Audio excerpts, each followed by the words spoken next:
En Mateo 24, en los versículos 37 al 39, Jesús cuenta cómo los días en los que vivió Noé serían un reflejo del fin de los tiempos.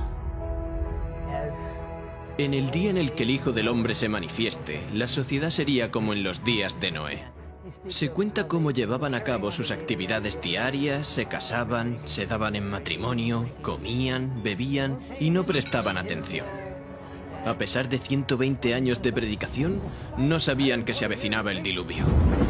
Así será el día, dice Dios, en que el Hijo del Hombre se manifieste. La historia se repite. Estoy seguro que el Señor está observando desde el cielo. Jesús dijo, como en los días de Noé, así será la venida del Hijo del Hombre. Y hoy lo estamos viendo en el mundo. La violencia en la tierra, el egoísmo, la egolatría están ahí. Creo que todo esto le parte el corazón a Dios. Quizá la lección práctica más importante que podemos aplicar en la actualidad es: ¿qué significa subirse al arca? Vivimos en el tiempo del juicio, vivimos en el ocaso de la historia del mundo. Estamos ante el umbral de la eternidad. Y la gente tiene que darse cuenta de que es un periodo fascinante, más que ningún otro en la historia. Porque el mundo está siendo puesto a prueba y ahora es cuando la gente tiene que prepararse para encontrarse con Dios.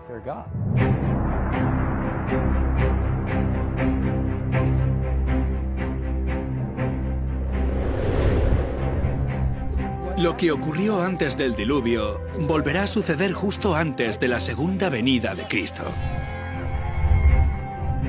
Aquellos que no tienen una perspectiva, que no estudian el mensaje de las Escrituras, seguirán con su vida como hasta ahora y no verán venir el final. Soy Jeff Reich, director de Layman Ministries. Lo que ahora vas a presenciar no se parece a nada de lo que hayas visto antes. No solo vamos a investigar la historia del diluvio, también buscaremos las raíces de la evolución y cómo ha influido en la sociedad occidental. Y lo más importante, veremos cómo la historia de Noé ayuda a explicar las páginas de la profecía bíblica. Esta es la historia de Noé y el diluvio, como nunca antes la habías visto.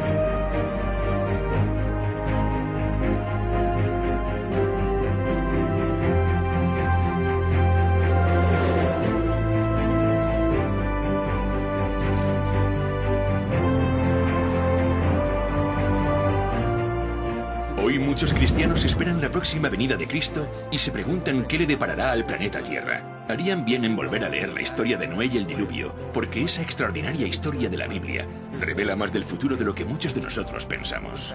De hecho, las pruebas están por todas partes.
Dios es amor.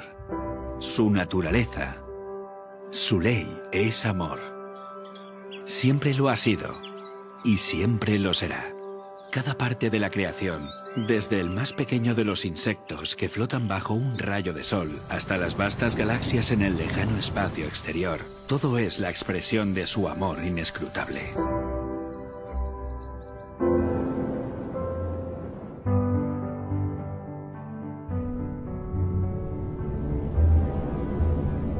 No cabe duda de que el mundo antes del diluvio hablaba del amor de Dios. Todo era absolutamente precioso. Su amor se expresaba en todo lo que se podía ver. Desde la forma de vida celular más pequeña al ser más complejo creado por él, Adán, todo era perfecto. Si pudiéramos viajar al pasado para saber cómo era el mundo antes del diluvio, pensaríamos que era prácticamente otro planeta. Abundaban los alimentos. Abundaba la belleza en la naturaleza. Las montañas no eran escarpadas, inhóspitas ni peligrosas como las de hoy. Eran majestuosas, suaves, onduladas, cubiertas por un manto de tierra y plagadas de todas las flores imaginables. Muchos creen que muchos animales y plantas se extinguieron entonces. No había frío extremo, ni calor extremo, ni climas áridos. El clima no era extremo. Y no había esas horribles tormentas que tenemos ahora. Los árboles estaban cubiertos de parras y pequeños zarcillos cargados de frutas que las envolvían en perfecto orden. En el Génesis se menciona cómo subía el agua. Era un vapor que regaba la tierra. El suelo se regaba por un sistema de riego automático. Según el capítulo 2 del Génesis, subía un vapor de la tierra. La lluvia era algo desconocido. Piedras preciosas, oro y plata abundaban en la superficie de la tierra. Describe un paraíso que, en muchos aspectos, era la biosfera perfecta que permitiría que tanto seres humanos como animales prosperaran. La esperanza de vida de las personas era muy larga, según la información que la Biblia nos da. Cuando Dios lo creó, dice, es bueno, bueno, muy bueno. Y frente a toda esa belleza, el hombre pecó. No tenía excusa, porque Dios ya le había provisto todo. Todo estaba en armonía. Y todo era perfecto. Resulta obvio que no vivimos en un mundo perfecto. De hecho, si consideramos que más del 70% de la Tierra está cubierta de agua, este planeta ni siquiera resulta demasiado acogedor para la vida humana. Además, hay lugares yermos y fríos, grandes desiertos, cordilleras. O bien fue así, o es que ocurrió algo que cambió fundamentalmente la superficie de la Tierra. El diluvio cambió por completo la geografía de la Tierra.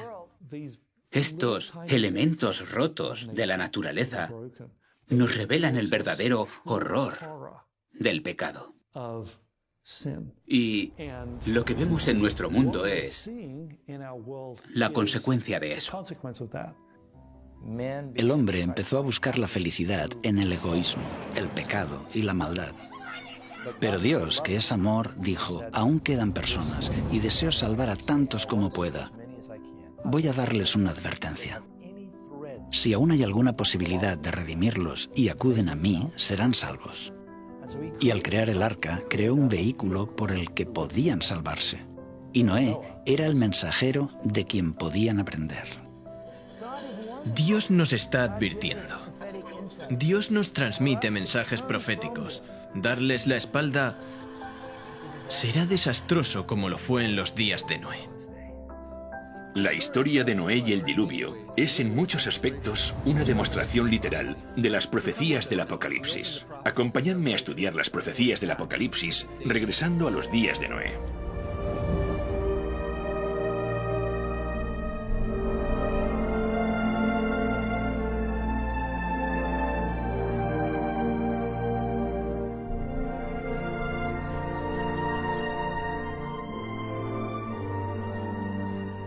En los días de Noé había signos de decadencia, pero la tierra era aún rica y hermosa gracias a la providencia divina. Las colinas estaban pobladas con árboles majestuosos que sostenían las parras cargadas de frutas. Vastas llanuras revestidas de verdor y del dulce aroma de miles de flores. Los frutos de la tierra eran de una gran variedad y de una abundancia casi ilimitada. Los árboles superaban en tamaño, belleza y perfecta simetría a los más hermosos del presente. Su madera era fina y noble, muy parecida a la piedra y apenas un poco menos duradera que esta. Abundaban el oro, la plata y las piedras preciosas. La raza humana aún conservaba mucho de su vigor original. Solo unas pocas generaciones habían pasado desde que Adán tuvo acceso al árbol de la vida, y la vida del hombre aún se contaba en siglos.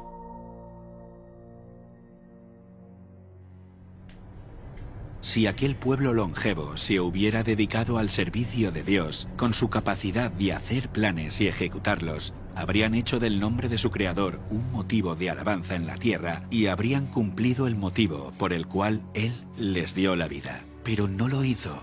Había gigantes, hombres de gran estatura y fuerza, conocidos por su sabiduría, hábiles en la elaboración de las obras más maravillosas. Pero la culpa en que incurrieron al dar rienda suelta a su maldad fue proporcional a su destreza y habilidades mentales. A estos hombres antediluvianos, Dios los colmó de dones, pero usaron su ingenio para glorificarse a sí mismos y los transformaron en una maldición, al poner sus afectos en ellos mismos, en lugar de aquel que se los había dado. Utilizaban el oro, la plata, las piedras preciosas y las maderas selectas en la construcción de mansiones, y trataban de superarse unos a otros en el embellecimiento de sus moradas con las más hábiles obras del ingenio humano. Solo buscaban satisfacer los deseos de sus orgullosos corazones y se deleitaban en escenas de placer y maldad. Sin deseos de conocer a Dios, pronto negaron su existencia. Adoraban la naturaleza en lugar de al Dios de la naturaleza. Ensalzaron la inteligencia humana, adoraron el trabajo de sus manos y enseñaron a sus hijos a adorar a los ídolos. Construyeron altares a sus ídolos en los verdes campos y bajo la sombra de hermosos árboles. Arboledas extensas que conservaban su follaje durante todo el año eran dedicados al culto de dioses falsos. Estas arboledas estaban conectadas a hermosos jardines a través de largas y sinuosas avenidas, adornadas de árboles cargados de frutos y de toda clase de estatuas. Todo estaba provisto de aquello que agradara a los sentidos y fomentara los deseos sensuales del pueblo, y así inducirlo a participar del culto idólatra. Los idólatras de falsos dioses dotaron a sus deidades de atributos y pasiones humanas. Así, el modelo de carácter se degradó al nivel de la humanidad pecaminosa. Y vio Dios que la maldad de los hombres era mucha en la tierra, y que todo designio de los pensamientos del corazón eran de continuo solamente el mal. Y se corrompió la tierra delante de Dios, y estaba la tierra llena de violencia. Dios dio a los hombres los mandamientos como una ley de vida, pero violaron su ley, y el resultado fue todo pecado imaginable. La maldad de los hombres era abierta y temeraria, la justicia era pisoteada, y los gritos de los oprimidos llegaban al cielo. El mundo estaba en sus comienzos, pero la maldad se había hecho tan profunda y general que Dios no pudo soportarlo más.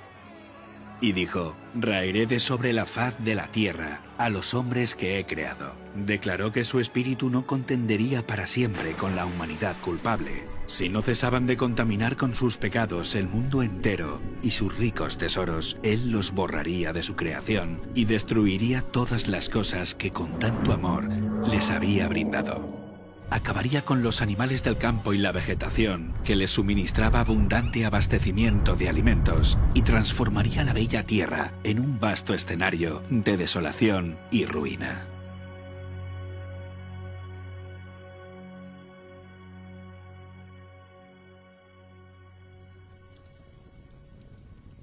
«120 años antes del diluvio, el Señor contó su propósito a Noé por medio de un ángel y le ordenó construir un arca. Mientras la construía, Noé tenía que predicar que Dios iba a traer sobre la tierra un diluvio para destruir a los impíos. Aquellos que creyeran el mensaje y se preparasen para este acontecimiento, arrepintiéndose y reformándose, obtendrían el perdón y serían salvos. Dios dio a Noé las dimensiones exactas del arca e instrucciones explícitas acerca de todos los detalles para su construcción. La sabiduría humana no habría podido idear una construcción de semejante resistencia y durabilidad. Dios fue el diseñador y Noé el maestro constructor. Tenía 3 pisos de altura y una puerta en uno de los lados. La luz entraba por la parte superior y las distintas secciones estaban dispuestas de forma que todas estaban iluminadas.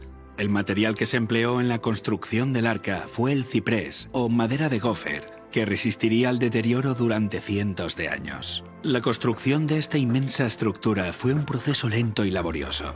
El arca por sí misma no hubiera podido resistir la tormenta que se avecinaba sobre la tierra. Solo Dios podía proteger a sus siervos de las aguas tempestuosas. Por la fe, Noé, cuando fue advertido por Dios acerca de cosas que aún no se veían, con temor preparó el arca en que su casa se salvaría, y por esa fe condenó al mundo y fue hecho heredero de la justicia que viene por medio de la fe. Mientras Noé daba al mundo su mensaje de amonestación, su trabajo daba testimonio de su sinceridad. Así su fe se perfeccionó y se manifestó. Dio ejemplo al mundo creyendo lo que Dios le había dicho. Todo lo que poseía lo invirtió en el arca.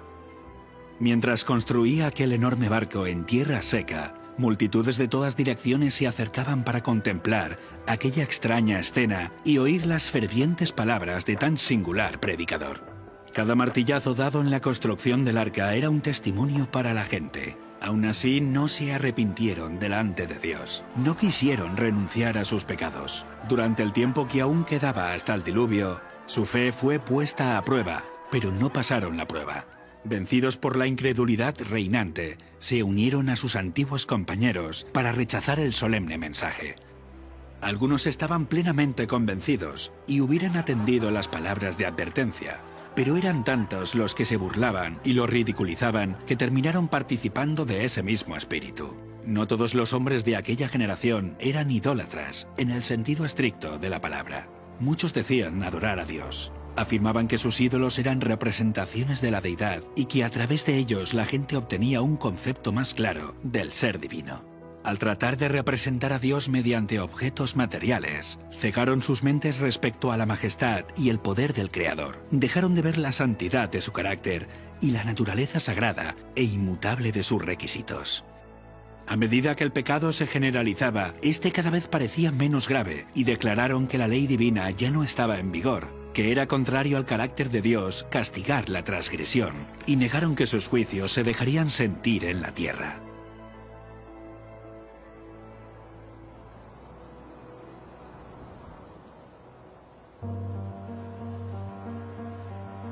Si aquella generación hubiese cumplido la ley divina, los hombres habrían reconocido la voz de Dios en la advertencia de su siervo. Pero al rechazar la luz, sus mentes se volvieron tan ciegas que realmente creyeron que el mensaje de Noé era un delirio. No fueron las multitudes ni las mayorías las que se colocaron de parte de lo justo. El mundo estaba en contra de la justicia y las leyes de Dios, y Noé fue considerado un fanático. El mundo se reía de la locura del iluso anciano. En lugar de humillar sus corazones ante Dios, ellos persistieron en su desobediencia y maldad, como si Dios no les hubiera hablado a través de su siervo. Pero Noé se mantuvo como una roca en medio de la tempestad. Rodeado por el desdén y el ridículo popular, se distinguió por su santa integridad y su fidelidad inquebrantable. Sus palabras iban acompañadas de poder. Su relación con Dios le proporcionaba la fuerza del poder infinito. Durante 120 años, su voz anunció a oídos de aquella generación acontecimientos que, según la sabiduría humana, estaban fuera de toda posibilidad. El mundo antes del diluvio razonaba que durante siglos las leyes de la naturaleza habían permanecido inalterables. Las estaciones se habían sucedido unas a otras en orden. Nunca antes había llovido. La tierra se había regado por una niebla o rocío. Pero con su obstinada resistencia a los reproches de la conciencia, aquella generación llenó la copa de su iniquidad y maduró para la destrucción. Su tiempo de gracia estaba a punto de concluir. Noé había seguido fielmente las instrucciones que había recibido de Dios. El arca se había terminado como el Señor había dictado, e hizo provisión de alimentos para hombres y animales. Y entonces el siervo de Dios hizo su última solemne súplica a la gente. Con anhelo indecible, les rogó que buscaran refugio mientras aún era posible encontrarlo.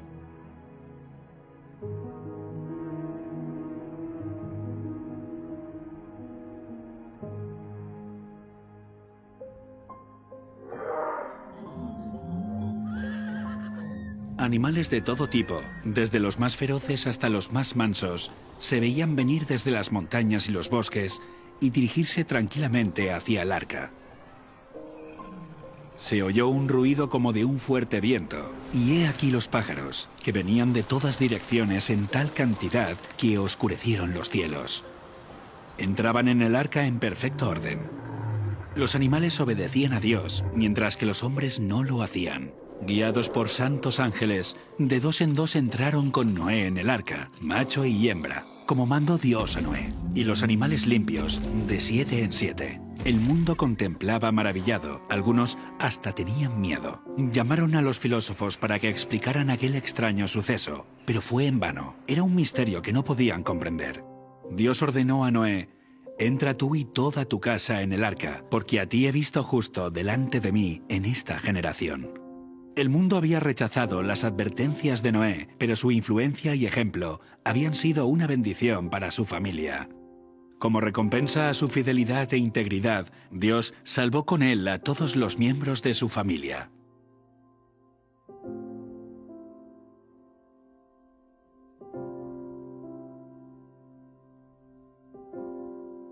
La misericordia dejó de suplicar a la raza culpable. Los animales de los campos y las aves del aire habían entrado en su refugio. Noé y su familia estaban dentro del arca. Después, el Señor cerró la puerta. Se vio un relámpago deslumbrante y una nube de gloria aún más brillante descendió del cielo para colocarse ante la entrada del arca. La puerta maciza que no podían cerrar los que estaban dentro fue puesta lentamente en su sitio por manos invisibles. Noé quedó adentro y los que habían desechado la misericordia de Dios quedaron fuera. El sello del cielo fue puesto sobre la puerta. Dios la había cerrado y solamente Dios podía abrirla. Durante 7 días, después de que Noé y su familia hubieran entrado en el arca, no aparecieron señales de la inminente tempestad. Pero al 8º día, las nubes cubrieron los cielos. A estas le siguió el estallido de los truenos y el destello de los rayos. Pronto empezaron a caer grandes gotas de lluvia. El mundo nunca había presenciado nada parecido y el miedo asaltó el corazón de los hombres. Todos se preguntaban secretamente: ¿será posible que Noé tuviera razón y que el mundo esté condenado a la destrucción? El cielo se oscurecía cada vez más y la lluvia era más fuerte. Las bestias vagaban completamente aterrorizadas y sus aullidos discordantes parecían lamentar su propio destino y la suerte del hombre. Aquel día fueron rotas todas las fuentes del gran abismo y las cataratas de los cielos fueron abiertas. El agua se veía caer de las nubes como enormes cataratas. Los ríos se desbordaron de sus cauces e inundaron los valles. Torrentes de aguas brotaban de la tierra con fuerza indescriptible, arrojando al aire a decenas de metros rocas macizas que al caer se enterraban profundamente en el suelo. Los altares donde habían ofrecido sacrificios humanos fueron destruidos y los idólatras temblaron ante el poder del Dios vivo y comprendieron que la causa de su ruina fue su corrupción e idolatría. A medida que la violencia de la tempestad aumentaba, árboles, edificios, rocas y tierra fueron lanzados en todas direcciones. El terror de los hombres y los animales era indescriptible. Por encima del rugido de la tempestad podían escucharse los lamentos de un pueblo que había despreciado la autoridad de Dios. Muchos estaban frenéticos por el miedo y estiraban sus brazos hacia el arca, implorando que se les permitiera entrar. Pero sus súplicas fueron en vano. Se habían convencido que había un Dios en los cielos que lo gobierna todo. Algunos, en su desesperación, intentaron romper el arca para entrar en ella, pero la firme estructura resistió todos los embates. Otros se sujetaron al arca hasta que las embravecidas aguas los tiraron o se cayeron por la colisión con rocas y árboles. Todas las fibras de la maciza arca temblaban cuando era golpeada por los vientos inmisericordes, y una ola la arrojaba a la otra. Los rugidos de los animales que estaban dentro del arca expresaban su miedo y dolor. Pero en medio de los revueltos elementos, el arca continuaba flotando con toda seguridad. Otras personas se ataron juntamente con sus hijos en los lomos de poderosos animales, sabiendo que estos eran tenaces para conservar la vida y subirían a las cumbres más altas para escapar del agua que se iba elevando. Otros se ataron a elevados árboles en la cumbre de las colinas o las montañas. Sitio tras sitio que prometía seguridad era abandonado.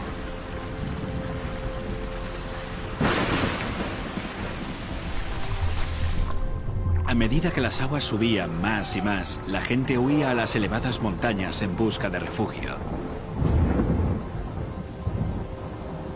En muchos lugares, hombres y animales luchaban por el mismo sitio, hasta que ambos eran barridos por la furia del agua. Desde las cimas más altas, los hombres contemplaban un enorme océano sin costas. Las solemnes advertencias del siervo de Dios ya no eran objeto de ridículo y mofa. ¿Cuánto habrían deseado los pecadores condenados recuperar la oportunidad que habían dejado escapar? ¿Cómo rogaban que se les concediera una hora más de gracia, otra manifestación de misericordia, otra invitación de los labios de Noé? Pero ya no escucharían más la dulce voz de la misericordia. El amor, no menor que la justicia, exigía que los juicios de Dios pusieran fin al pecado.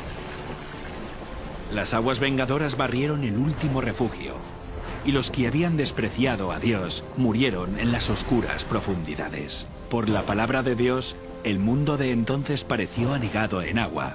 Pero los cielos y la tierra que existen ahora están reservados por la misma palabra, guardados para el fuego en el día del juicio y de la perdición de los hombres impíos.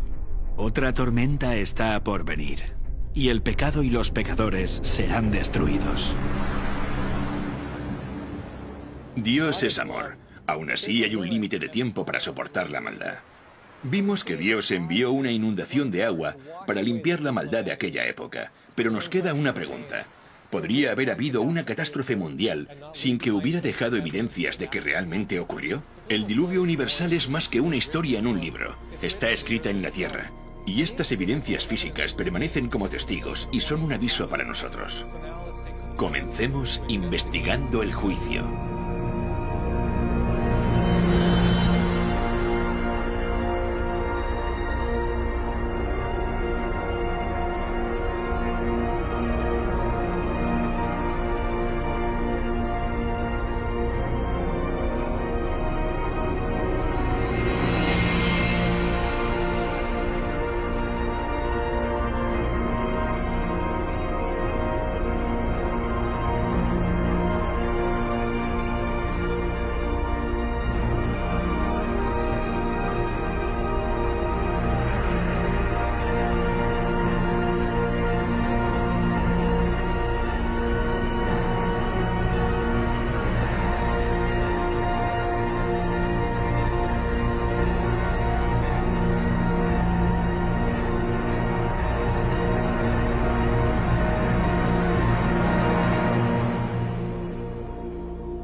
Una de las características únicas y más hermosas del Gran Cañón son los estratos sedimentarios de diferentes colores que están en las paredes del cañón a lo largo de kilómetros.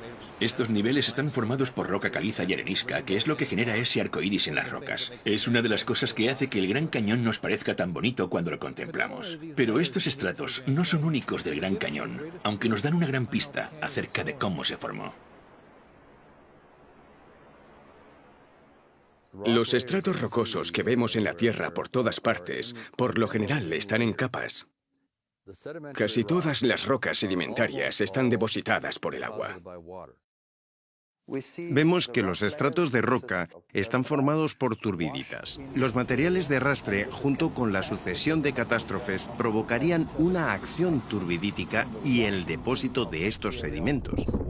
El agua trae lodo o arena o materiales más duros, los lleva y los deposita en un estrato.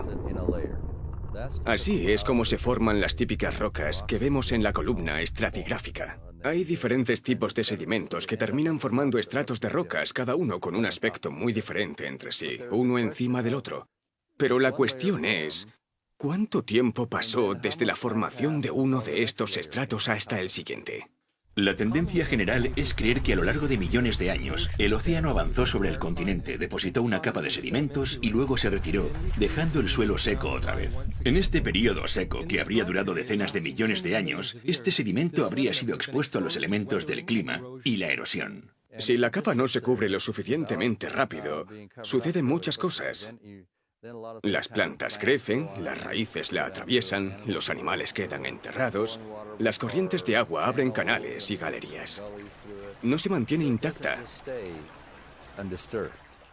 Decenas de millones de años de acción atmosférica y erosión generarían una gran cantidad de irregularidades entre estos dos estratos, como por ejemplo colinas y valles, pero no es lo que vemos.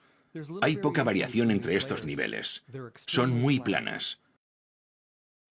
Y el tiempo que debe pasar entre un estrato y otro, supuestamente, podría ser de 10 millones de años, de 15 millones, hasta de 150 millones de años, como se puede ver en cierto lugar del Gran Cañón, en los depósitos del Gran Cañón. Habría mucha erosión. De hecho, tanta erosión que todo el registro debería haberse borrado por completo. La tasa promedio de erosión es de unos 61 milímetros por cada 1000 años.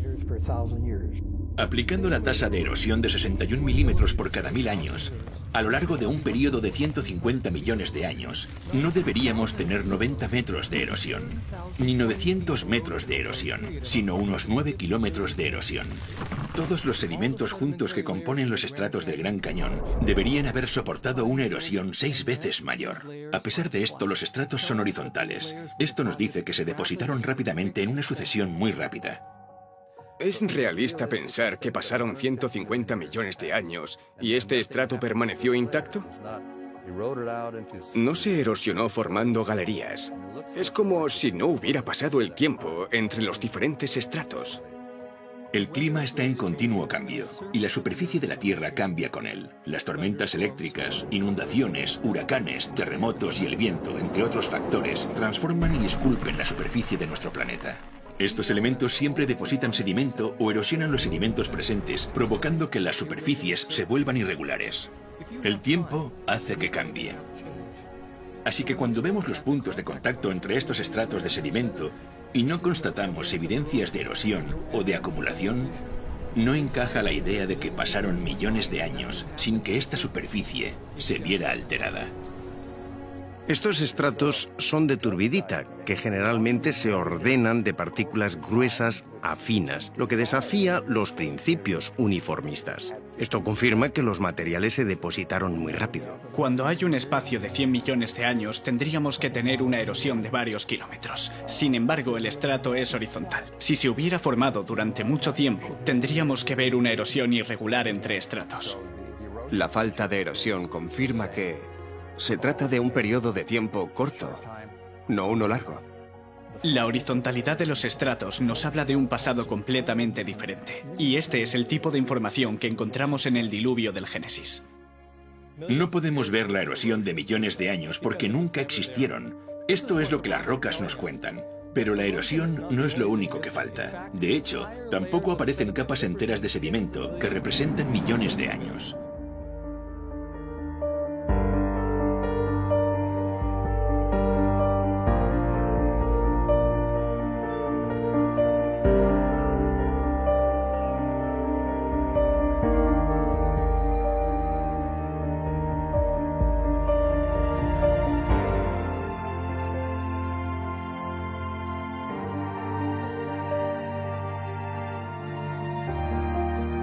Aquí en el Gran Cañón puedes ver que detrás de mí está esta roca que es ligeramente rojiza. Es arenisca coconino. Está justo encima de esta más oscura de aquí que se llama ermitaño pérmico. Aquí falta un estrato de sedimento entre la arenisca coconino y el estrato ermitaño pérmico, llamada la formación Schnebly Hill. Aquí podemos ver la arenisca coconino con color más tenue y por debajo de esta se encuentra la formación de Schnebly Hill, que faltaba en el Gran Cañón. Debajo de la formación Schnebly Hill está el ermitaño pérmico, aunque más oscurecida, por la vegetación del valle. Esta es la formación Schnebly Hill. Son más de 240 metros de roca, que corresponderían a 6 millones de años. Y el problema que tiene la ciencia es que no puede quitar ese estrato de piedra, porque en la mente del geólogo moderno, cada estrato está asociado a un periodo de tiempo. Eliminar un estrato de roca significa que tenemos que quitar ese periodo de tiempo. La solución para ello sería, que los niveles inferiores se formaron. Los que faltan deberían estar ahí porque el tiempo ha transcurrido igual. Pero justo en esa zona la erosión ha debido hacer desaparecer toda la capa hasta el estrato anterior sin que hayan quedado huellas. El siguiente estrato se habría depositado encima. El problema con eso es que el contacto es totalmente horizontal con la lámina de un vidrio sobre otra, sin que hayan quedado evidencias de esos patrones de erosión que mostrarían una degradación o desgaste profundos. No tenemos ninguno de estos escenarios. ¿Por qué las grandes eras geológicas son un desafío? Porque no hay evidencias de erosión. La formación de Snebly Hill no se encuentra entre estos dos estratos y no hay ninguna evidencia de erosión. Esto nos dice que apenas pasó tiempo entre la formación de estos estratos y que se depositaron rápidamente en un evento catastrófico. Por esta razón, no encontramos la formación de Snebly Hill entre estos estratos del Gran Cañón y volvemos a constatar esto mismo a tan solo 144 kilómetros de aquí. El Gran Cañón es un ejemplo geológico fantástico de catastrofismo y desafía a las teorías modernas que tratan de explicar estas incoherencias. Aquí tenemos piedra caliza de Redwall, que descansa sobre la roca caliza de Moab. Entre estos dos niveles deberíamos ver la formación Temple Butte, que representa hasta 155 millones de años. En lugar de eso, no hay nada. No hay evidencia de los casi 10 kilómetros de erosión que esperaríamos ver durante este largo periodo de tiempo. No hay evidencias de erosión ni de la acumulación, solo un contacto en horizontal. Pero no puede haber un área con una superficie plana de 30 o 40, 50.000 kilómetros cuadrados y que se mantenga así durante 100 millones de años. Después de todo, 1 millón de años es tiempo suficiente como para erosionar 6 o 7 veces toda Norteamérica de su nivel actual hasta su base, hasta el nivel del agua. Aquí el contacto entre la roca caliza de Redwall y la roca caliza de Moab es horizontal, lo que demuestra que pasó poco o ningún espacio de tiempo entre ambos estratos. Los 150 millones de años que faltan entre estos dos estratos no se corresponden con la columna estratigráfica. Por esta razón, los servicios del parque han colocado una señal que confirma esta inconsistencia. Hemos visto solo unos pocos ejemplos de estas incoherencias, y en ninguna de ellas hubo ni erosión ni acumulación durante los supuestos periodos de millones de años.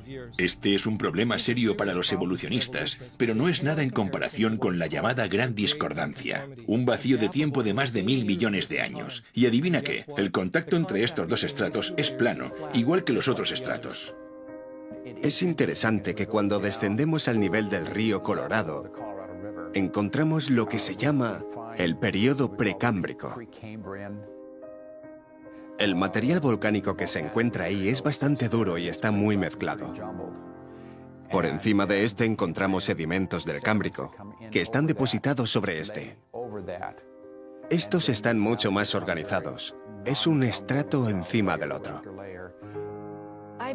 Soy plenamente consciente de la gran discordancia, del Gran Cañón, entre el Precámbrico y el Cámbrico. No pasa inadvertida. Está presente todo el tiempo. La gran discordancia del Gran Cañón son 1200 millones de años que faltan entre el nivel del Precámbrico y el Cámbrico. Durante este tiempo deberíamos observar 72 kilómetros de erosión irregular. Esto es tiempo suficiente como para erosionar los 40 kilómetros de la corteza terrestre 2 veces. Pero el nivel cámbrico yace horizontal sobre el nivel precámbrico. Y de nuevo el punto de contacto entre ambos es horizontal, lo que nos dice que la acumulación de estos estratos no es el resultado de 1200 millones de años de erosión, sino la evidencia empírica de una catástrofe ocasionada por una amplia superficie de agua en un periodo de tiempo muy corto. En el nivel cámbrico, las cosas cambian de repente. La mayoría de las divisiones o filos de animales aparecen de pronto en el nivel cámbrico. No son solo especies aisladas, sino filos enteros aparecen de repente. Eso es asombroso. Un filo es una categoría muy amplia de animales. Por ejemplo, el filo molusca comprende desde todos los caracoles y las babosas hasta los calamares y pulpos, y todos estos animales pertenecen a este grupo. ¿Aparecieron simultáneamente? ¿Al mismo tiempo? Esto no deja mucho margen para los lentos procesos evolutivos. Aquí hay un problema grave para la evolución. Los evolucionistas son conscientes de ello y lo llaman la explosión cámbrica. La explosión cámbrica es el período de los estratos cámbricos, donde tenemos registros fósiles de animales totalmente formados. Estos fósiles totalmente formados nos aportan los datos para nuestra investigación. Como el nivel precámbrico no contiene fósiles de animales, filos o especies intermedias, nos hace pensar en el origen de las especies como una serie de pasos evolutivos interconectados. Es solo una teoría. ¿Qué nos muestra? ¿Son pruebas de la evolución? Difícilmente. Son pruebas de la creación. Este nivel precámbrico llamado roca basal solo contiene fósiles de organismos unicelulares y algunas criaturas de cuerpo blando como gusanos y medusas. Esto encaja con el registro bíblico porque antes del diluvio no había patrones de clima severos o grandes catástrofes que enterraran o fosilizaran animales más grandes. Sin embargo, el nivel cámbrico que está inmediatamente por encima de esta es el primer nivel sedimentario que se depositó durante el diluvio. Es por eso que vemos que es aquí donde aparecen de pronto los animales, filos completamente formados. No hay evidencias de especies intermedias o lentos procesos evolutivos, porque esto nunca sucedió. Estos estratos de sedimentos en el Gran Cañón no son evidencia de la evolución. Son testimonios imparciales de un diluvio catastrófico. Cuando vemos el tamaño de estos depósitos, nos muestran que este diluvio catastrófico fue a escala mundial.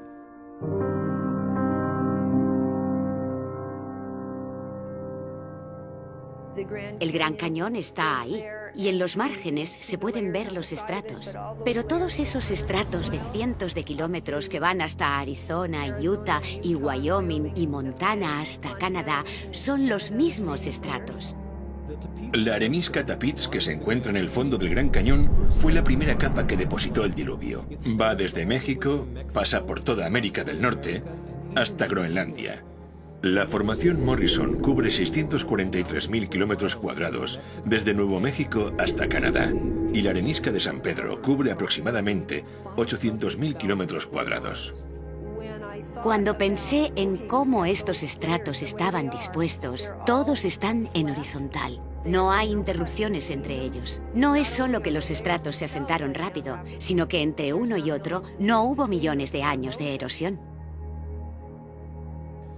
La ausencia de la erosión entre los estratos sedimentarios en el Gran Cañón muestra que se depositaron rápidamente a consecuencia de una catástrofe. Pero además, el hecho de que estos estratos se extiendan cientos de kilómetros atravesando varios estados hasta Canadá muestra que la magnitud de la catástrofe fue mucho mayor de lo que el mundo haya experimentado en la actualidad.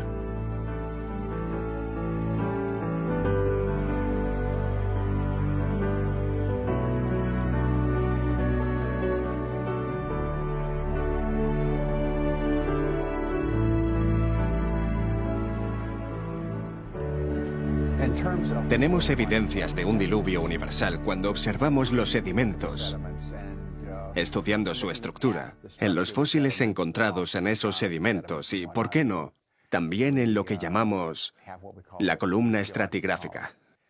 Encontramos el Cámbrico, el Ordovícico, el Silúrico, el Devónico, el Carbonífero y el Pérmico. Esos son algunas de las grandes estructuras que vemos. Las podemos encontrar en Estados Unidos. Vamos a Europa y adivina qué, encontramos las mismas secuencias.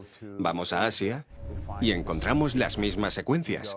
Vamos a Australia y encontramos las mismas secuencias. No solo encontramos las mismas secuencias en la estructura y en el contenido, también en el contenido fósil.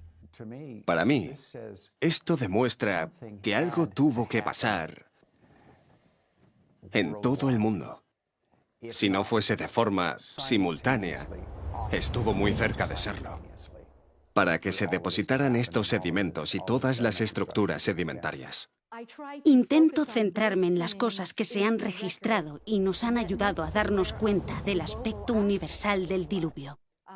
Por ejemplo, lo que llamamos las calizas de Creta del Cretácico y que se encuentran en todo el mundo. La capa de Creta se deposita bajo el agua. Se forma a partir de los esqueletos de carbonato de calcio de foraminíferos, que son organismos marinos. Y hay grandes cantidades de estos organismos. Este estrato se extiende en todo el continente y de continente a continente. Y solo pueden depositarse estando bajo el agua. Por lo tanto, todo el mundo debió estar bajo el agua al mismo tiempo. Estas son pruebas tan convincentes de un diluvio universal que realmente uno necesita de mucha imaginación para contemplarlo como una serie de avances y regresiones periódicas del mar. Y esos son solo un tipo de depósitos que nos dicen que sucedieron cosas de escala mundial, porque tenemos Creta en varias partes del mundo y todas ellas están en la misma posición dentro de la columna geológica. Encontramos que están sobre arena que contiene hierro, que llamamos arenisca glauconítica. Y encontramos la arenisca glauconítica en Inglaterra. Podemos encontrar el mismo estrato de calizo en Estados Unidos, en Alabama. Podemos encontrarlo en Australia. Y adivina qué, sí, siempre está sobre las areniscas glauconíticas y tienen siempre los mismos tipos de fósiles. Este es el kit de la cuestión, y es una prueba de que sucedió algo similar en todo el mundo. Estoy en el margen sur del Gran Cañón, a una altura de 2000 metros sobre el nivel del mar. Estoy aquí sobre lo que llamamos la formación de roca caliza Kaibab. Esta roca caliza se encuentra en toda Nevada, Utah, Arizona e incluso tan lejos como el estado de California. Y está repleta de fósiles marinos. El hecho de que encontremos aquí fósiles marinos nos dice que este estrato debió formarse rápidamente, porque es la única manera de que se produzca la fosilización. Hay ciertos tipos de formaciones de roca caliza. Algunas formaciones de rocas calizas características del Gran Cañón y de otras áreas durante el Paleozoico se encuentran también en Europa y Asia y en otras partes del mundo. Estas rocas calizas son muy típicas porque están distribuidas por todo el mundo. En los estratos hay cosas que aquí son características y que están en todo el mundo. Un poco más arriba se aprecian otras características iguales en todo el mundo y un poco más arriba las rocas presentan otras características homogéneas en todo el mundo y así podríamos seguir. Hay muchos ejemplos de esto. Pero ¿por qué están en todo el mundo? La mejor forma de explicarlo es mediante una catástrofe a nivel mundial. La extensa distribución de caliza de Creta y otras capas sedimentarias se corresponde con lo que se esperaría ver en una catástrofe mundial. Pero los fósiles considerados con frecuencia como pruebas de la evolución, en realidad son evidencia de la historia del diluvio del Génesis. Encontrar los mismos fósiles en las mismas capas, en todo el mundo, es otro punto destacado que da consistencia al relato de un diluvio universal, un fenómeno mundial. Y cuando vemos los registros fósiles, encontramos fósiles más pequeños, menos complejos en el fondo. Y conforme subimos por la columna estratigráfica, encontramos una complejidad cada vez mayor. Y esto ha llevado a muchas personas a creer en una progresión evolutiva en el registro fósil que iría de lo simple a lo complejo. De hecho, no sucede así. No existe ningún animal simple. Todo animal, toda criatura encontrada es muy compleja. Mucha gente habla sobre eso como la primera aparición de vida. Quisiera sugerir que no deberíamos verlo como un registro de vida, sino un registro de muerte. Es el primer registro preservado de las cosas que murieron. Tenemos esta compleja destrucción por agua, el diluvio. Y conforme estos sedimentos se están depositando, también se depositan y quedan atrapadas las formas de vida conforme van muriendo. De más sencillos a más complejos a más complejos. Es obvio que si cubres un medio con turbidita, los seres que viven en el fondo quedarán enterrados en el fondo. Los que nadan en un nivel superior quedarán enterrados en un nivel más alto. Y los que están en la parte superior los encontraremos arriba. Eso es exactamente lo que vemos. Encontramos que los peces están fosilizados en su posición de nado, algunas veces con comida en su boca. Es una muerte instantánea. Los fósiles solo se forman cuando se entierran con rapidez. Para tener un entierro rápido se necesita una catástrofe, una avalancha de barro provocada por lluvias intensas o por un diluvio. El hecho de que haya tantos fósiles en todo el mundo, o en los mismos estratos, demuestra un entierro rápido a escala mundial. Otra pista que señala que esto fue el resultado de un diluvio universal es el hecho de que estos animales fueron arrastrados a los llamados cementerios fósiles por corrientes muy fuertes. Cementerios fósiles.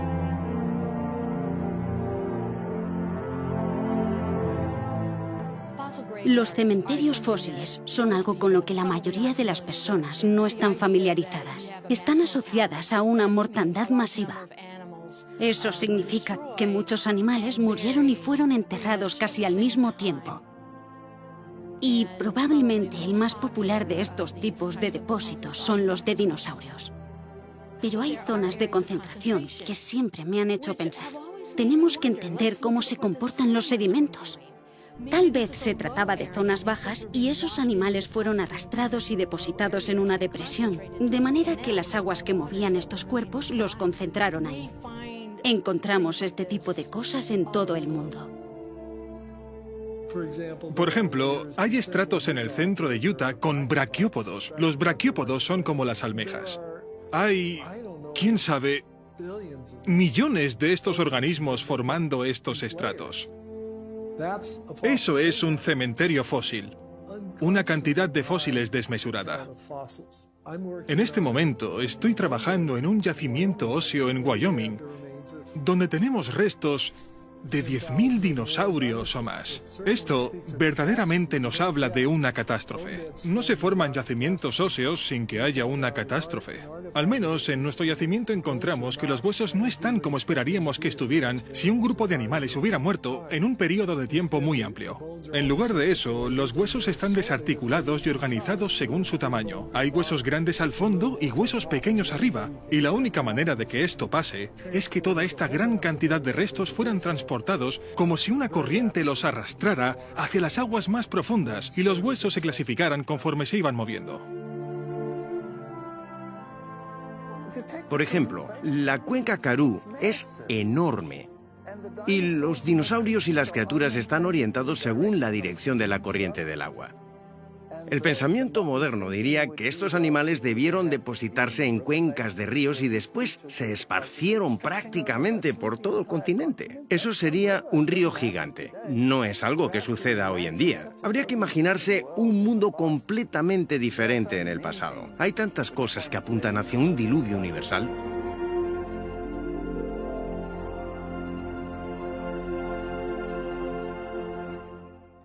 Las violentas fuerzas del diluvio arrastraron miles de animales a zonas donde se fosilizaron después. Sin embargo, en otras condiciones, los mismos restos de animales se convirtieron en carbón. El carbón aparece por una gran cantidad de plantas que se depositaron todas juntas y se compactaron y cambiaron su estructura química en carbón. Los depósitos de carbón pueden ser muy extensos, pueden ser pequeños, aunque un solo depósito puede llegar hasta 300 metros de espesor. Lo encontramos en estas vetas finas, con la base y la parte de arriba muy definidas, que no es la forma en la que crecen las plantas. Parece como si hubieran sido transportadas. Fueron evidentemente depositadas por el agua. Se encuentran organismos marinos en yacimientos de carbón que están situados en tierra. Esto desmiente cualquier historia que contradiga el relato bíblico. Encontramos grandes cantidades de carbón. En Wyoming tenemos millones y millones de toneladas de carbón. En Australia tenemos millones y millones de toneladas de carbón. En Europa tenemos, también en Pensilvania, y estos son solo algunos ejemplos. Cubren miles de kilómetros cuadrados y todos estos depósitos de carbón son del mismo tipo, en la misma posición dentro de la columna estratigráfica que se extiende hasta Europa y Rusia, y así podríamos continuar. La extensa distribución de estos depósitos de carbón es de escala mundial. Independientemente de su ubicación, estos depósitos de carbón también están en la misma posición en la columna estratigráfica, lo que demuestra que se depositaron al mismo tiempo. Por lo tanto, es lógico concluir que la formación de estos depósitos de carbón son el resultado de una catástrofe provocada por agua que sucedió a escala mundial, más o menos al mismo tiempo. Se estima que se necesitan de 600 a 900 centímetros de vegetación para formar 30 centímetros de carbón. Algunos depósitos de carbón tienen más de 30 metros de espesor, lo que requeriría más de 60 o 90 metros de vegetación cubriendo un área de decenas de miles de kilómetros cuadrados. Cuando los científicos ven la cantidad de carbón que tenemos en la Tierra hoy en día, se dan cuenta de que no hay forma de que la vegetación del planeta pudiera cubrir esa cantidad de carbón. Y estoy de acuerdo con eso. La diferencia es que ellos creen que el carbón es el resultado de la acumulación de millones de años de vegetación. Pero la Biblia nos dice que la Tierra antes del diluvio era un planeta verde y exuberante. No es imposible que el carbón venga de la vegetación existente antes del diluvio. Muchos científicos creen que cuando se formó el firmamento, la Tierra estaba sometida a poco más de 2 atmósferas de presión. Estas 2 atmósferas de presión generarían un crecimiento muy abundante. Donde ahora vemos vastos desiertos, cordilleras y continentes helados, hubo una vez, antes del diluvio, tierra fértil y vastos bosques como nunca hemos visto. Encontramos grandes cantidades de petróleo en los desiertos del Medio Oriente, vestigios de sus antiguos paisajes verdes. Los científicos encontraron en los testigos perforados en la Antártica que el continente antes era un bosque tropical cubierto de palmeras. Los vastos bosques enterrados en la Tierra durante el diluvio y que después se han transformado en carbón y petróleo, forman los extensos yacimientos que vemos hoy en día.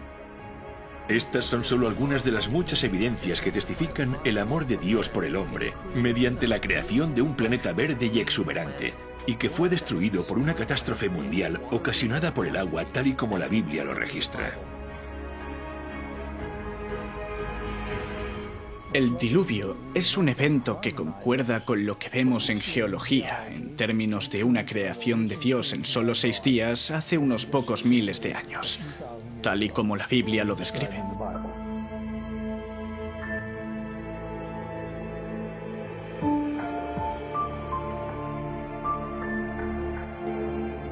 Hay tantas evidencias que no es posible investigarlas todas en tan poco tiempo, pero mirando a gran escala todo el panorama, vemos que la Tierra nos habla por sí misma.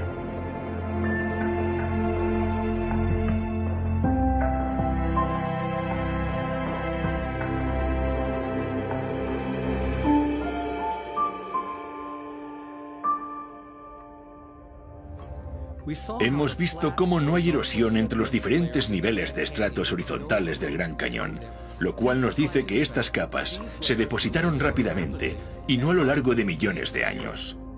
Hemos visto que la magnitud de esta catástrofe tuvo que ser al menos tan grande como el tamaño de algunos de estos estratos que formó, y que incluso se extiende a otros continentes, lo que confirma su impacto mundial. Hemos analizado cómo no hay rastro de erosión en estas capas sedimentarias durante los supuestos cientos de millones, o incluso miles de millones de años, mostrando que esto no concuerda con el modelo evolutivo. Comprobamos que en el primer estrato sedimentario se encuentran animales fósiles completamente formados, y no en etapas evolutivas progresivas. Hemos visto cómo la existencia de fósiles en estas capas son la evidencia de que fueron rápidamente enterrados, ya que algunos fósiles de peces se encuentran con comida en su boca y en posición de nado. Encontramos que los grandes cementerios fósiles son una sólida prueba de que miles de animales muertos, peces, mamíferos e incluso aves, fueron arrastrados juntos y depositados en depresiones donde quedaron cubiertos y fosilizados. Hemos visto cómo los depósitos enormes de carbón y petróleo que ahora encontramos solo pudieron formarse por la compactación de la vegetación existente de una tierra verde y exuberante que fue destruida y enterrada. Vimos cómo el estrato de creta del Cretácico, formado por el diluvio, cubre todos los continentes tal y como cabría esperar en una catástrofe mundial. Cuando miramos estas pruebas en perspectiva, ¿qué vemos? La propia Tierra nos dice que una vez fue diezmada por una catástrofe mundial provocada por el agua.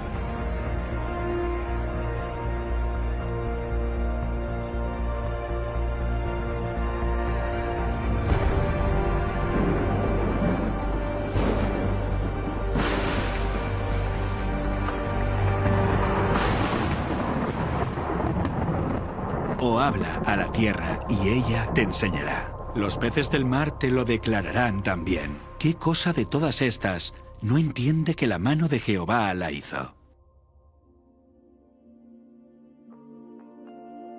Si el mundo está lleno de evidencias, ¿por qué por algunas de las mentes más brillantes de la comunidad científica rechazan la historia del diluvio tal y como se encuentra en la Biblia? Os daré una pista. Es algo que poco tiene que ver con las evidencias.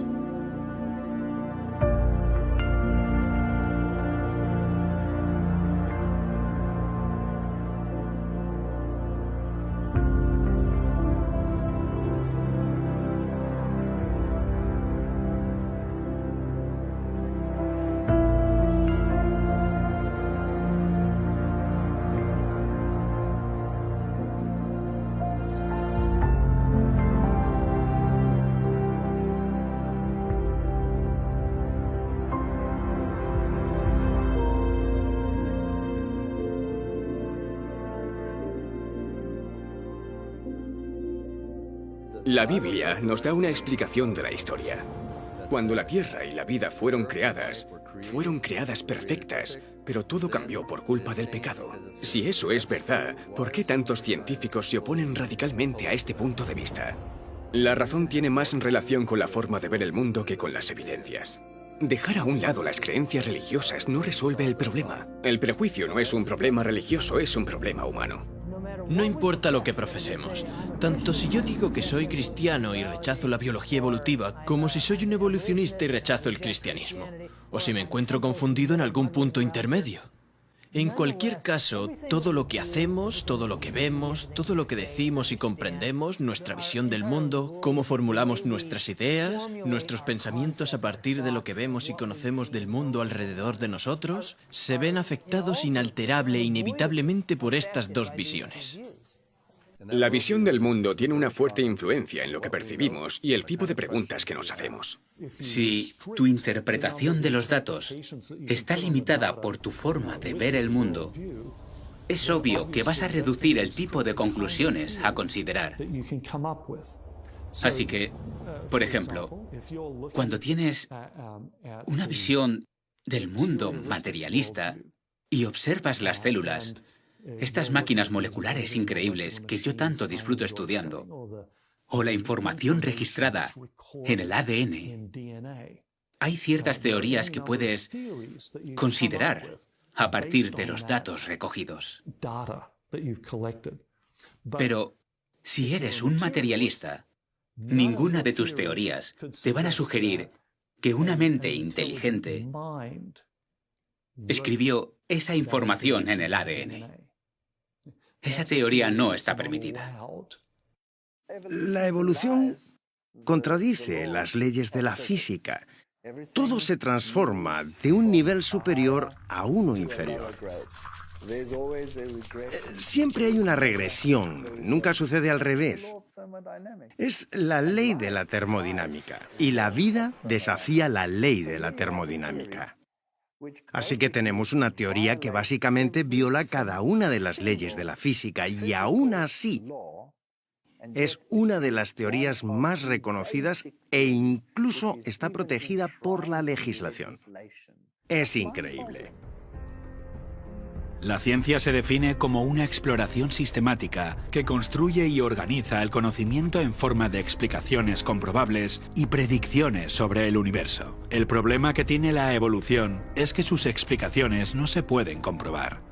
La evolución necesita que algo que no está vivo pueda por sí mismo crear algo vivo. Este misterioso suceso no se ha observado en ningún lugar de la naturaleza ni en un laboratorio y por lo tanto no sigue el método científico, así que no puede establecerse como un hecho científico. Toda la vida se compone de ADN, una forma muy compleja de organizar la información. La razón por la que los procesos naturales no pueden ni nunca producirán vida es porque los procesos naturales no generan ni organizan información.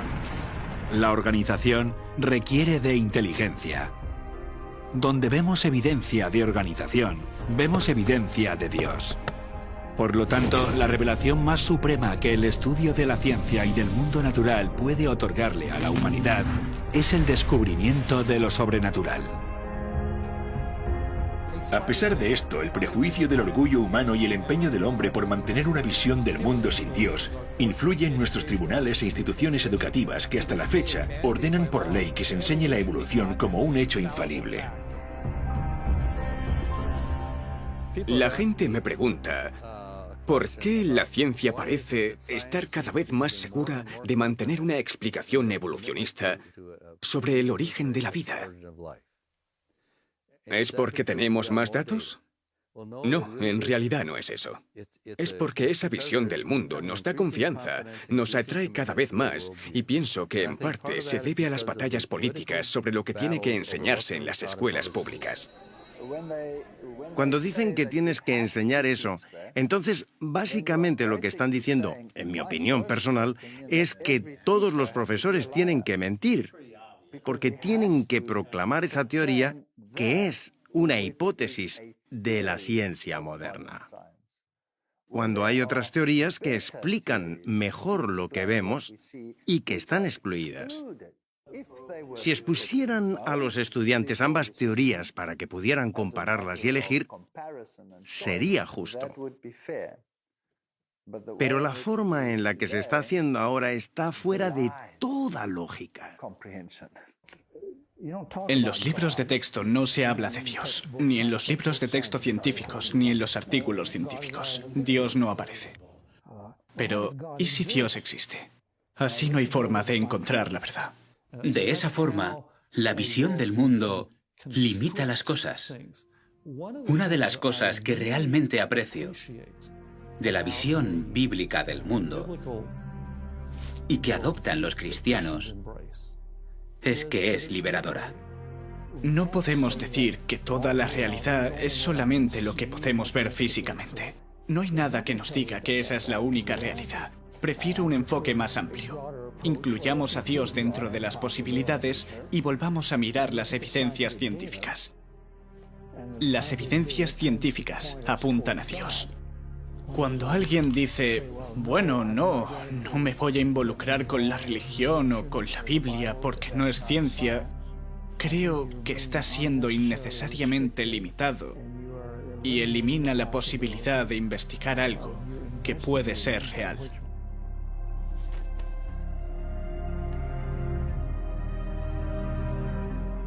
La ciencia tiene cierto atractivo para la mente independiente y el corazón de los humanos. La ciencia es el reino de lo humano.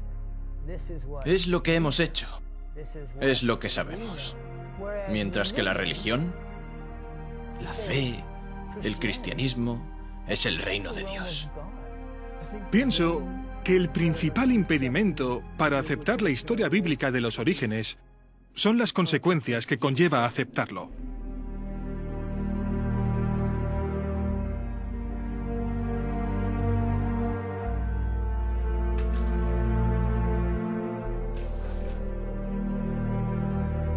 El problema de poner a Dios dentro del debate es que inevitablemente nos recuerda la cuestión de la responsabilidad moral. Decir que hay moralidad en el paradigma evolutivo es engañarse a uno mismo. No puedes creer en un ser supremo y otros seres inferiores sin que esa relación tenga que definirse de alguna manera. Intuitivamente, reconocemos que esa es la ley moral. Es posible que no nos sintamos bien cuando somos examinados bajo esa luz.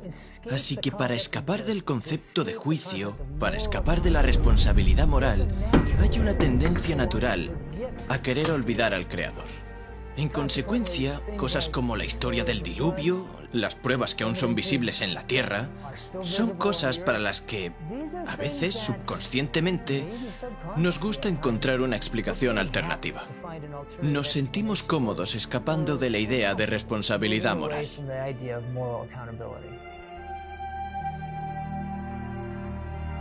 Eliminar la responsabilidad moral implica reescribir la historia del mundo, y esto es precisamente lo que ha ocurrido. Se adoptó una nueva visión del mundo, en particular una visión del mundo que no incluía la historia del diluvio, intentando así eliminar el juicio de Dios y en consecuencia toda responsabilidad moral. Pero ¿cómo es que tuvo éxito una visión tan radicalmente distinta? La oportunidad perfecta surgió hacia el final de la Edad Media.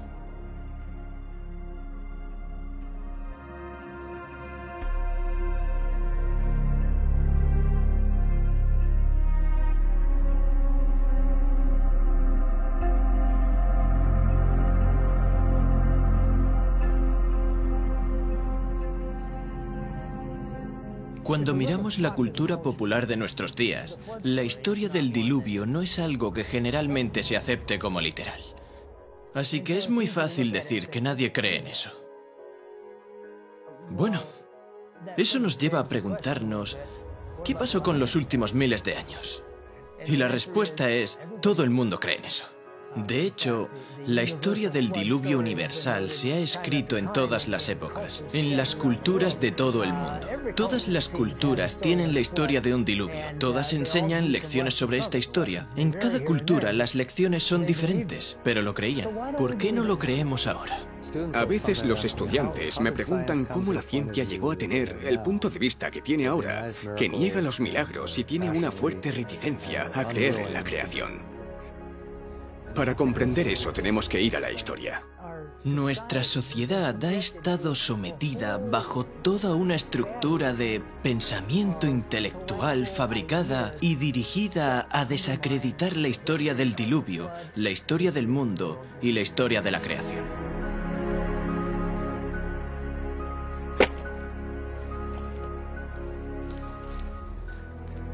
El gran encubrimiento, ocultando el juicio.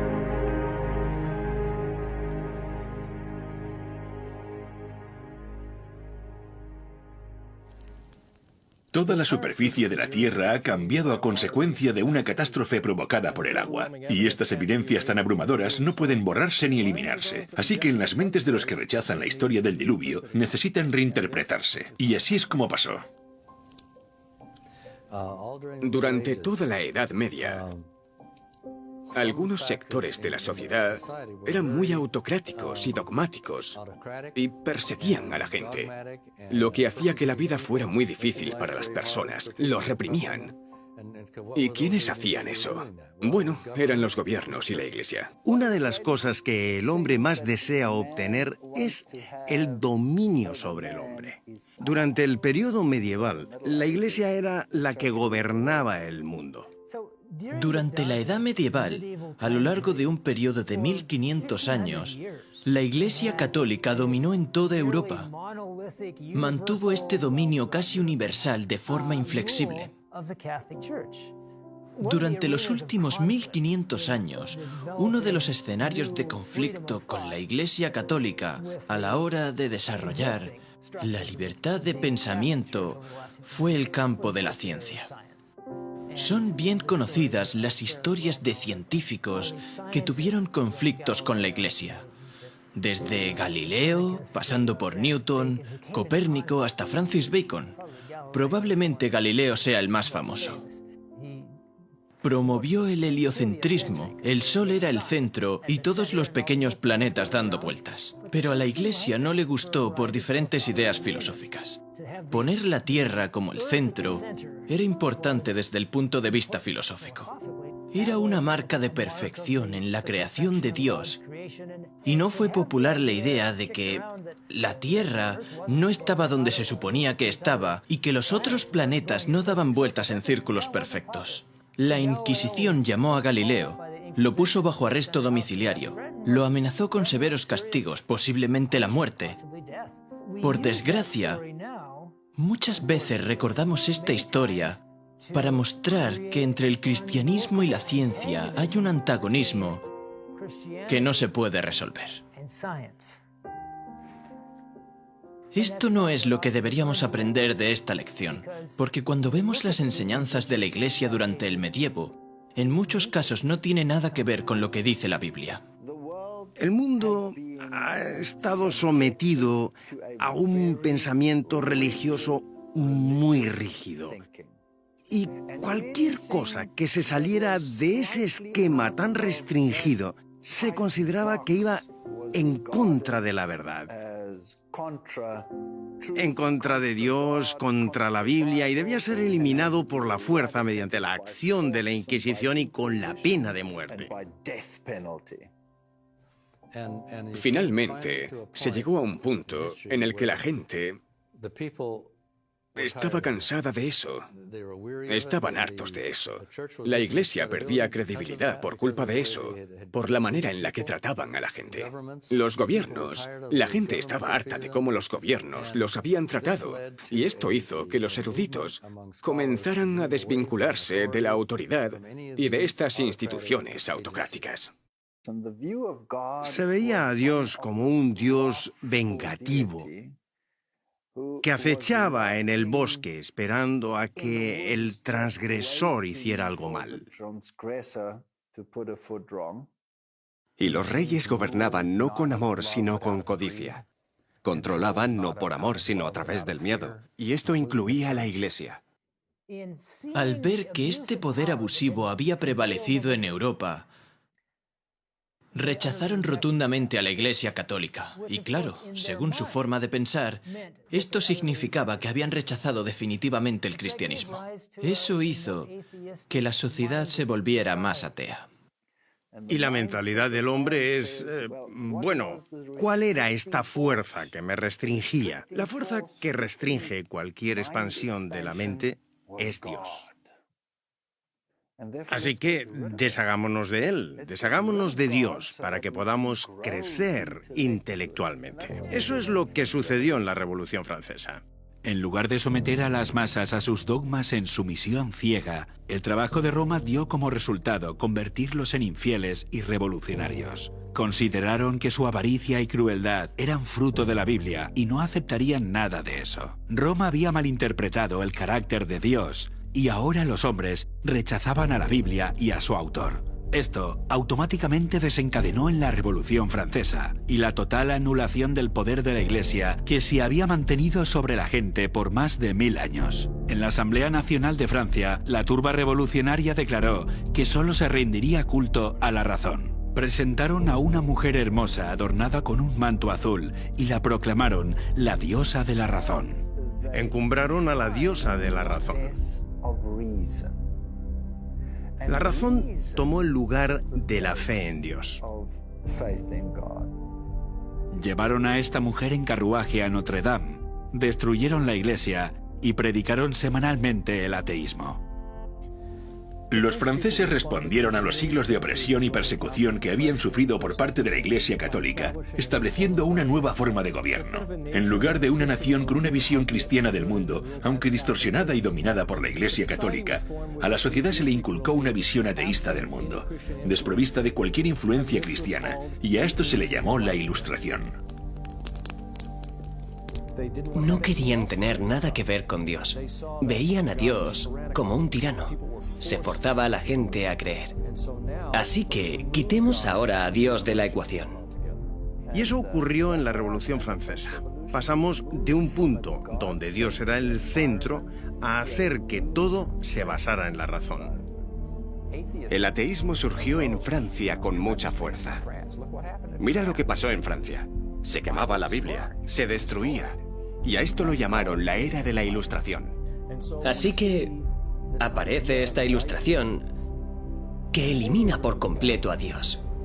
Los sacerdotes católicos fueron excluidos de todos los estamentos de la sociedad francesa y fueron los que sufrieron la tasa de mortalidad per cápita más alta. Los ánimos estaban muy revueltos y se volcaron en contra de la Iglesia. En la mayoría de los casos, eso significó que renunciaron al cristianismo. En un esfuerzo por defender la ciencia y la razón como los nuevos ideales de la sociedad, los esfuerzos de las corrientes ateas se enfocaron en descristianizar Francia durante el período conocido como el Reinado del Terror. Se se capturó y ejecutó a los sacerdotes. Las iglesias y los monumentos religiosos sufrieron vandalismo o fueron destruidos. La palabra santo se eliminó de las señalizaciones de las calles. Se prohibió el culto a Dios. Quemaron públicamente la Biblia al grito de guerra de los infieles franceses que decían «aplasten al despreciable», refiriéndose a Cristo y lo que su iglesia representaba. Muchos fueron asesinados mientras oraban de rodillas y sus cuerpos eran abandonados mientras caían en sus mismos lugares de adoración.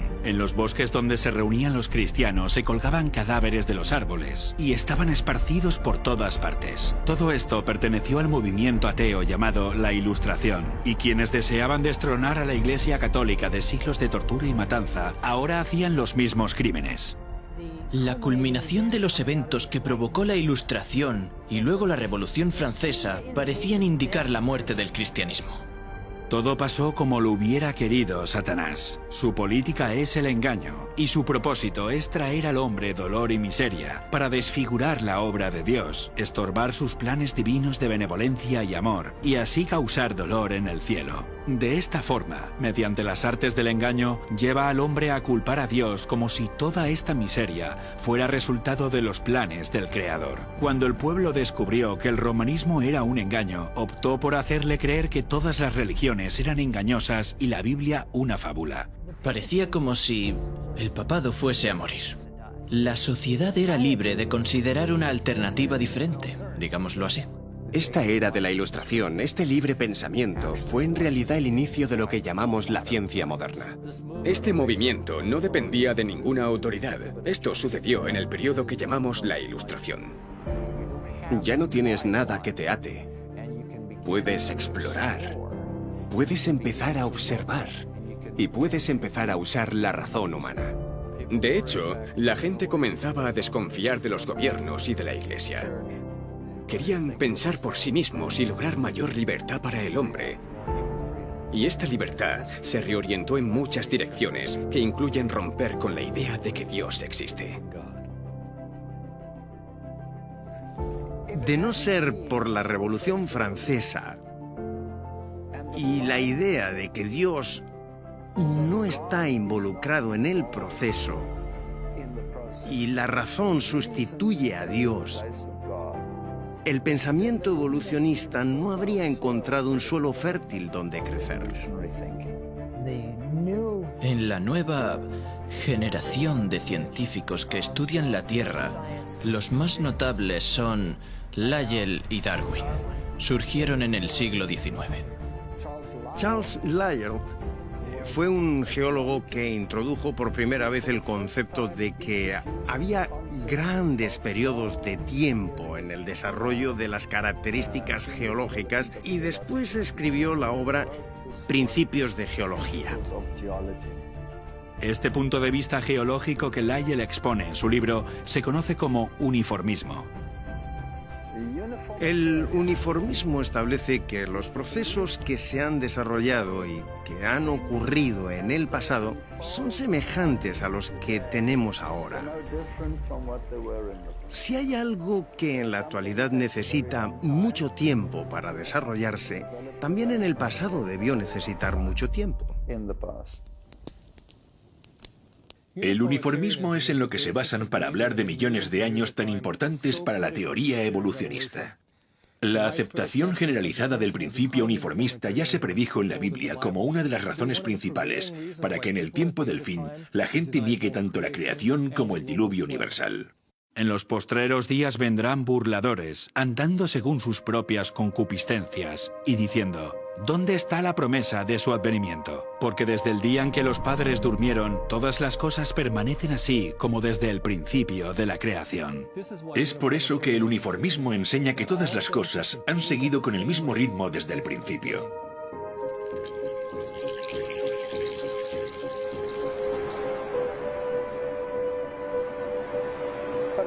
Pero ¿y si hay una catástrofe? Si hay una gran tormenta y todo el material que el uniformismo dijo que desaparecía lentamente, desaparece así de rápido. Y eso es lo que vemos.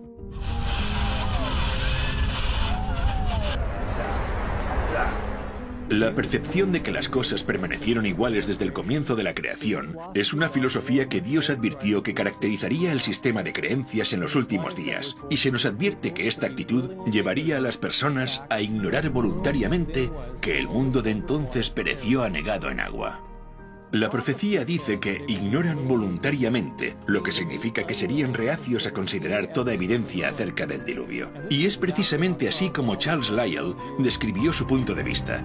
Cuando Lyell escribió sobre los fósiles dijo: no podemos explicar su posición actual a causa de un diluvio universal. Aborrezco profundamente a los más grandes académicos, los principios en los que construyeron sus fundamentos en el aire y que todo se basa en un milagro. Como naturalista, Charles Lyell rechazaba todos los milagros como una forma de explicación, pero no fueron sus observaciones científicas las que le llevaron a esta conclusión. Fue el compromiso con su propia visión del mundo. Él reveló sus prejuicios contra la historia del diluvio bíblico cuando escribió en una carta que la nueva interpretación de las eras geológicas liberarán la ciencia de Moisés. Estas ideas pasaron de Charles Lyell a un joven estudiante universitario de 22 años, Charles Darwin. Cuando se comisionó a Charles Darwin para viajar en el Beagle, uno de los libros con los que viajó fue el libro de Charles Lyell, Principios de Geología. Iba leyendo esta información y llega a las Islas Galápagos y ve estos pinzones. Y estos pinzones eran tan variados que entonces se le ocurre que obviamente estos pinzones han tenido que evolucionar de una sola pareja que llegó a las islas, y todas las variedades evolucionaron a partir de ese momento. Y resulta que los planteamientos geológicos encajan con esto. Esto debió haber tomado su tiempo. Y las ideas de Lyell empiezan a calar. Entonces piensa: si esta variedad que veo aquí se desarrolló y cambió con el tiempo mediante la selección natural, entonces Dios no creó nada.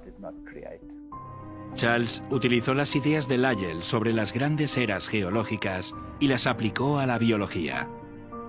De esta forma dio a la evolución algo de lo que antes carecía: un mecanismo científico con el cual operar.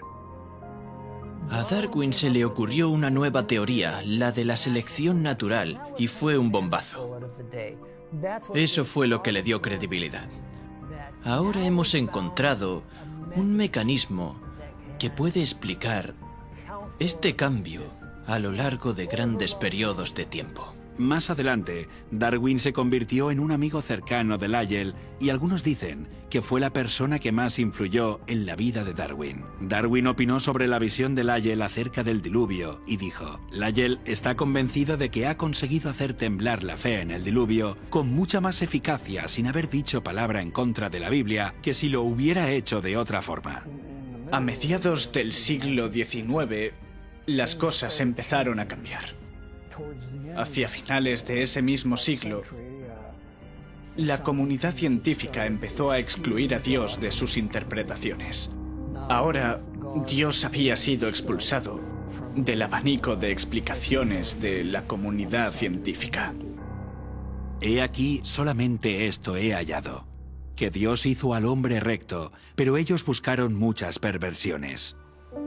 La teoría de la evolución se ha convertido en el fundamento de nuestra sociedad en todo el mundo, y los resultados catastróficos de esta creencia pueden verse en todas partes: en la negación de la responsabilidad moral, en la negación de Dios y por lo tanto en la negación del diluvio. Pero la evolución, más que ninguna otra creencia, ha llevado a la sociedad a un nivel de maldad como el que existía en los días de Noé.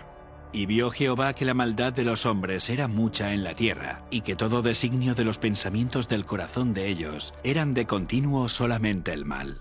Crueles y malos, así es como Dios definió los pensamientos del hombre antes del diluvio. Esto se aplica aún más a nosotros cuando consideramos lo que la Biblia tiene que decir sobre los pensamientos de los malvados. El malo, por la altivez de su rostro, no busca a Dios. No hay Dios en ninguno de sus pensamientos.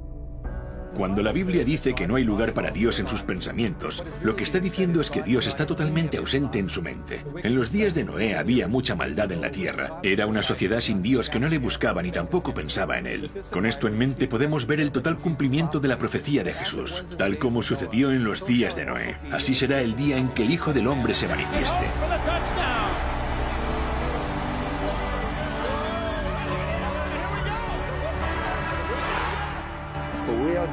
Estamos llegando a un punto en el que Dios está completamente excluido, incluso de los sistemas políticos y de las leyes que se aprueban. Le están borrando de la existencia humana y de la mente de forma totalmente intencional. Hoy nos encontramos en el mismo punto. Muchas cosas pasaron antes del diluvio. Concretamente, la Biblia nos dice que la tierra estaba llena de violencia. Y la gente, evidentemente, no solo eran culpables de ser violentos, más bien parece que se entretenían con la violencia. Y esto es algo que pasa actualmente en el mundo. Muchas personas sofisticadas y agradables se sorprenderían con la idea de ser culpables de asesinato, pero no le dan mucha importancia a entretenerse viendo cómo otras personas cometen asesinatos. Pasa lo mismo con el adulterio. La gente dirá que no cometerían adulterio, pero se entretienen viéndolo y la Biblia habla sobre esto. No solo son los que lo hacen, sino también los que se complacen con los que lo practican.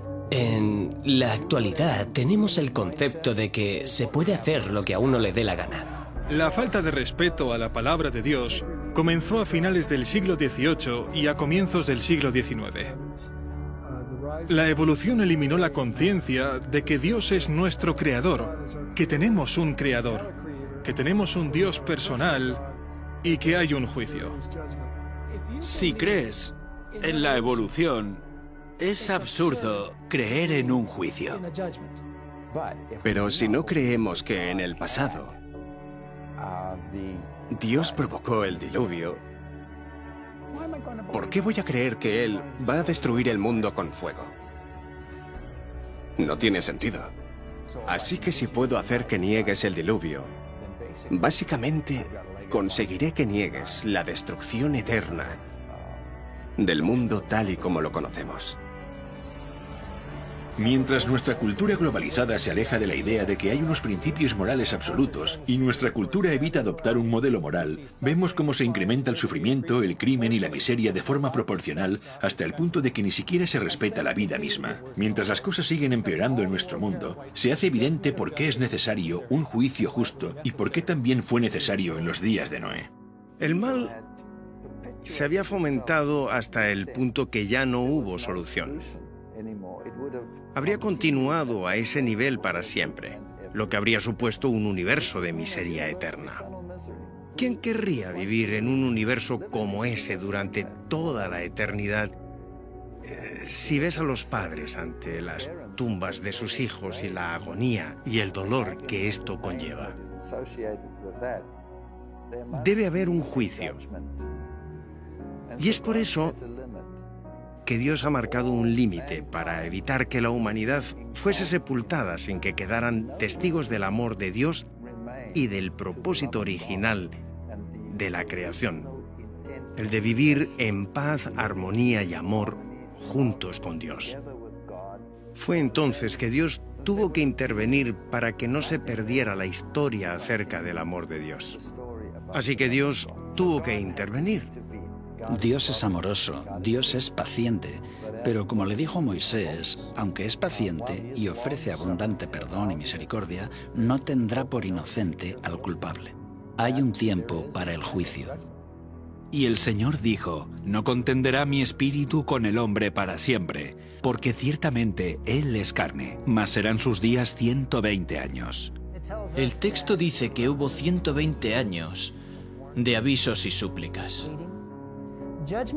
El juicio no vino así como así, aunque los que prefieren ignorar que Noé lo advirtió durante los 120 años que estuvo predicando, pueden pensar que sí lo hizo. El juicio siempre ha estado atenuado con la misericordia, pero la misericordia no impide el juicio. Llegará el momento cuando la lluvia caerá. Y Él destruyó el mundo con un diluvio. Y esta destrucción es la garantía de que vendrá otro juicio después de este. Y la Biblia dice que el siguiente juicio será por fuego. Y no vendrá en forma de diluvio de nuevo. Puede haber inundaciones intermitentes, pero el juicio final será por fuego. por lo cual el mundo de entonces pereció anegado en agua. Pero los cielos y la tierra que existen ahora están reservados por la misma palabra, guardados para el fuego en el día del juicio y de la perdición de los hombres impíos. En los días de Noé, el mundo fue bautizado por agua. Segunda de Pedro 3 dice que cuando el Señor regrese, será bautizado con fuego. Después de esto, Él hará un cielo nuevo y una tierra nueva. Podemos decir que después del bautismo por agua en los días de Noé, la tierra nació de nuevo. Pero Dios protegió a Noé y a su familia. En la segunda venida también habrá un bautismo de fuego y Dios protegerá a su pueblo. El mismo mensaje que tenemos en el libro de Génesis se predicará de nuevo en el tiempo del fin.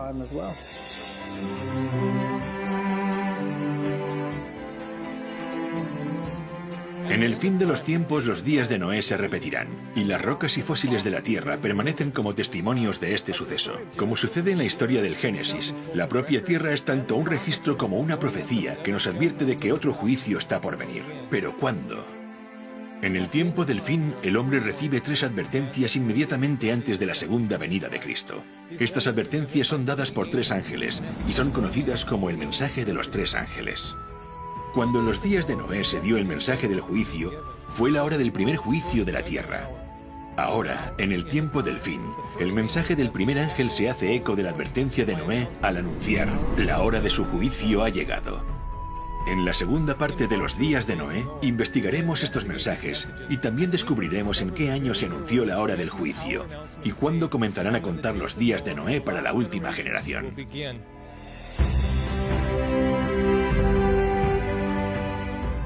La historia del arca es prácticamente un paralelo al mensaje de los 3 ángeles. El mensaje de los 3 ángeles de Apocalipsis 14 son el último mensaje de Dios al mundo. Es un mensaje sobre el fin del tiempo y es un mensaje que prepara al mundo para la venida de Cristo. Noé siguió las instrucciones de Dios en la construcción del arca, y veremos cómo este mensaje de los 3 ángeles apunta hacia una antigua estructura diseñada por Dios, que revela las instrucciones que debería seguir el pueblo de Dios en preparación para su segunda venida en el tiempo del fin. El mensaje del primer ángel nos dirige hacia la verdad. El mensaje del segundo ángel nos muestra la falsificación. Y el mensaje del tercer ángel dice: elige. Y Noé exhortó a que la gente decidiera. Así que, decide. Haz tu elección, pero debes saber que esta decisión es definitiva. La hora del juicio viene. Hace tiempo que la gente está siendo advertida, porque Dios ama al hombre y quiere salvarlo. Dios volverá a ver la maldad del hombre y dirá que los pensamientos de su corazón y su mente son de continuo solamente el mal, y Él traerá de nuevo el juicio. Este es un mensaje de advertencia, es un mensaje de amor, pero también es un mensaje que avisa de un juicio inminente.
Cuando conocí la verdad bíblica, también fue el momento de tomar una decisión. Era ateo y la profecía me dijo que había un Dios. Así que he tenido que tomar decisiones, y las decisiones son difíciles. Cuando tomé la decisión de no creer más en la evolución, sino predicar sobre la creación, esto trajo consecuencias. Porque yo era zoólogo y estaba en una universidad secular en el departamento de zoología. La consecuencia fue que renuncié. No estaba dispuesto a transigir con aquello por lo que creo que era un beneficio económico.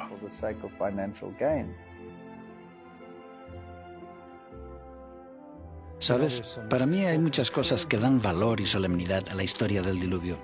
Una de ellas es que tú no puedes esperar a que el mensaje se haga popular. Si realmente necesitas aceptar la verdad, no importa lo que está haciendo el resto del mundo. Alguien dijo una vez que una idea tonta sigue siendo una idea tonta aunque millones de personas la crean. Y aunque Noé representaba a una minoría, ahora está claro que estaba en lo correcto. Y Dios cuida a las personas que siguen firmes aunque la verdad no sea popular. Mi fe cristiana no depende de la ciencia que practico.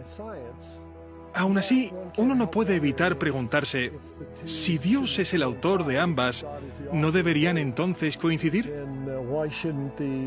¿Por qué no coincide el mundo natural con la explicación bíblica? Estoy deseando ver cómo hacemos ciencia de calidad y avances en relación a nuestro conocimiento del mundo, usando la Biblia como punto de partida. Esto me ha motivado y ciertamente ha hecho crecer mi confianza en la palabra de Dios. Y doy gracias por eso.